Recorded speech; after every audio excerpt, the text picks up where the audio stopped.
ایک دوسرے کو عزت دو، برداشت کرو۔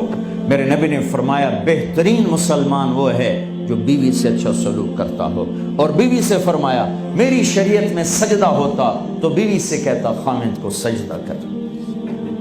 بہترین صدقہ اولاد کی تربیت ہے۔ پورا گھر میرے نبی نے نقشہ، ہر ایک کی قیمت بتائی۔ ماں تیرے قدموں تلے جنت، کا کاش میری ماں زندہ ہوتی، تم دیکھتے میں کیا کرتا، میں عشاء کی نماز کے مصلی پر ہوتا، میں سورۃ فاتحہ پڑھ رہا ہوتا، ادھر سے آواز آتی میری ماں کی محمد، تو میں نماز توڑ کے کہتا لبیک اماں جان۔ باپ کا تیرے جنت کا دروازہ ہے، باپ تیری جنت کا دروازہ ہے، کھولنا توڑنا نہیں، کھولنا توڑنا نہیں، توڑ لیا تو جنت میں نہ جا سکو گے۔ سب سے بہترین مسلمان جو بیوی سے اچھا سلوک کی، سب سے بہترین عورت جو اپنے خامند کی منشا کو دیکھے۔ پھر آپ نے ایک عجب بات فرمائی جو معاشرے میں بہت بوجھ بنتا ہے جس کا، ہاں بھائی تمہیں ایسا صدقہ بتاؤں جس سے بڑھ کے کوئی صدقہ نہیں، تمہیں ایسا صدقہ بتاؤں جس سے بڑھ کے کوئی صدقہ نہیں۔ انہوں نے کہا جی کیا؟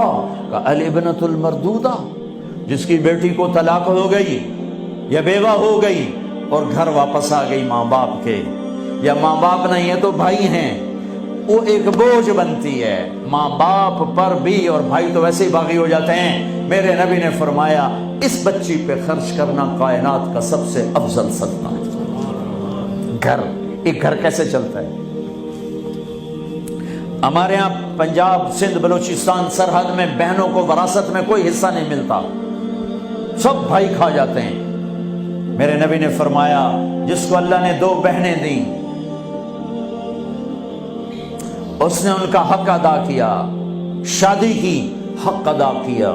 ماں باپ کی وراثت میں سے ہوتا ہے، اگر میں نے کوئی خود کمایا ہے اس میں بہنوں کا حق نہیں، ماں باپ سے اگر 1 روپیہ بھی آیا ہے تقسیم کیا جائے گا۔ جس نے بہنوں کا حق ادا کیا، شادی کی حق ادا کیا، اس پہ جنت واجب ہو گئی۔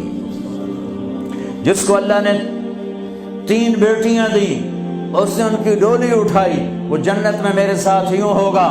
ایک بولے، اگر 2 ہوں، کہ جس نے 2 بیٹیوں کی شادی کی وہ بھی ایسے ہوگا۔ اللہ بھلا کرے۔ ایک صحابی کا، کہ جس کی 1 ہو، کہ جس کی 1 ہے، اگر اس نے اس کو عزت سے رخصت کیا تو وہ بھی میرے ساتھ ایسے ہی ہوگا۔ پھر کئی بچیوں کو طلاق پڑی ہے کہ اس کو بیٹا نہیں ہوتا۔ یہاں آنے سے پہلے کا واقعہ، پنڈی سے بچی رو رو برا حال اس کا، میں تو فون سنتا ہی نہیں ہوں ایسے کہ میرا تو کلیجہ پھٹ گیا ہے۔ ہے کہنے لگی کہ سسرال نے کہا تھا بیٹی ہوئی تو طلاق دے دیں۔ میں نے کہا اس میں میرا کیا قصور ہے، اور بیٹی ہی ہوئی اور مجھے طلاق پڑ گئی، اور میں گھر آ گئی 22 سال کی عمر۔ بیٹی دینے والا اللہ اور ظلم کرنے والا سسرال۔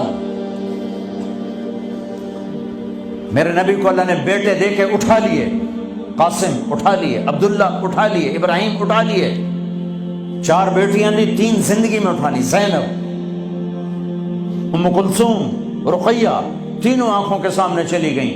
فاطمہ سے نسل چلی، آپ نے فرمایا لوگوں کی نسل بیٹے سے چلتی ہے، میری نسل میری بیٹی فاطمہ سے چلی۔ اس لعنت کو دھویا۔ عورت کا کیا قصور ہے اگر اس بیچاری کو بچیاں ہو رہی؟ جس نے اپنی بہنوں کو حق ادا کیا، جس نے بیٹیوں کو ڈولے میں بٹھایا، ان کا حق ادا کیا، کہ جنت میں یوں ہو جائے گا۔ بہنوں کو دینا اتنا ضروری ہے، حرام ہو جاتی ہے روٹی۔ میں نے مولانا جمشید صاحب میرے استاد ہیں، میں نے ان سے تفسیر پڑھی۔ میں ایک دن شہد کی بوتل لے کر گیا، پرانی بات ہے 76-77۔ میں نے کہا حضرت یہ ہدیہ ہے۔ فرمایا کہاں سے لائے ہو؟ میں نے کہا جی میرے اپنے باپ ہے۔ فرمایا تیرے باپ نے اپنی بہنوں کو، تیرے باپ نے اپنی بہن یعنی میری پھوپھیوں کو، تیرے باپ نے اپنی بہنوں کو زمین میں سے حصہ دیا تھا؟ یہ سوال کیوں کیا؟ 10 روپے کی شہد کی بوتل تھی اس وقت، کہ اگر دیا تھا تو یہ میں لے لوں گا، اگر نہیں دیا تو پھر یہ حرام ہے، میں نہیں لوں گا، یہ مطلب۔